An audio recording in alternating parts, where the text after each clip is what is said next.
Would you believe me if I told you that a baby has already developed the beginnings of a heart, jaw, legs, and arms after only 6 weeks since fertilization? Unborn children are already recognizable as babies after only 10 weeks.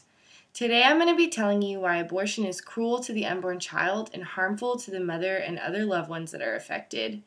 I've done many hours of volunteer work at the pro-life clinic in downtown Houston.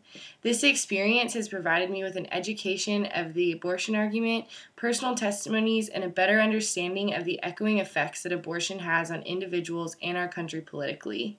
I believe that it is safe to say that everyone is affected somehow by the topic of abortion. Whether you hear about it on the news in regards to politics or you know someone that has been personally impacted by it, it is one of the hot topics that will always be spoken about. Today I will be defining the procedure of abortion, providing you with statistics, and presenting you with the psychological and emotional data documented from the results of abortion. The two main types of abortion are pill abortion or in-clinic abortion. I'm going to do my best to explain the different procedures while avoiding any graphic or offensive terms. Pill abortion is defined by Planned Parenthood as a medication that breaks down the walls of the uterus and then empties the uterus, preventing the fertilized egg from attaching or growing. Planned Parenthood describes two different types of abortion that they perform within their clinic. One is called an aspiration abortion, consisting of a vacuum that suffocates the fetus. This is performed only during the first 16 weeks of pregnancy. The other is called dilation and evacuation. This can be described in the least offensive way possible as the termination of the unborn child and then removing the child from the mother's uterus. And this is performed after 16 weeks of development. As difficult as it is for me to describe these things, the procedures are about as barbaric as they sound. The language is cruelty, sounds like cruelty because it is cruelty. Now that you know what goes on during the procedure of an abortion, I will give you an idea of the magnitude of the issue with a few statistics. My hope is that these statistics help you better understand the vast effect that abortion has on our society.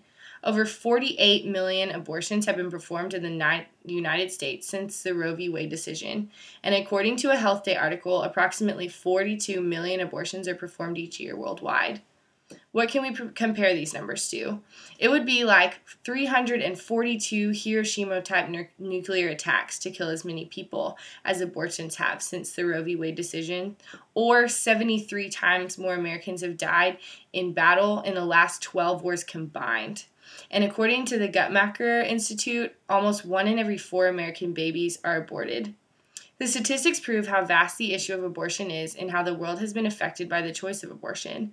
Not only is the world affected by the loss of life, but the mothers and the loved ones are also affected psychologically as well. Mothers undergo abortion often experience physical, emotional, and psychological effects. The two most severe are typically physical or psychological.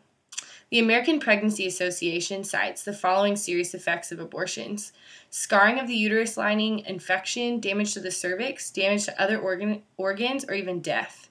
And in a study performed by the Elliott Institute, women who had abortions were 160% more likely than delivering women to be hospitalized for psychiatric reasons within the first 90 days of an abortion. The same study showed that 44% of women who had undergone abortion reported nervous disorders. Because effects of abortion have been so well documented, psychiatrists have grouped them together under the term post-abortion syndrome, or PAS. Some symptoms of PAS include sexual dysfunction, suicidal tendencies, eating disorders, alcohol or drug abuse, child neglect, and divorce or chronic relationship problems. It is clear from the physical and psychological symptoms that abortion has a chance to be detrimental to a woman's health and well-being. The effects of the procedure has on the mother seems to be the icing on the cake for the cruelty that abortion causes. I've now explained the procedural options for abortion, presented the statistics that exist in the United States and abroad, and shed light on the effects that women experience after they undergo an abortion. It is clear to me that an abortion has more harm than good for any of the affected parties. I believe Pope Benedict said it well.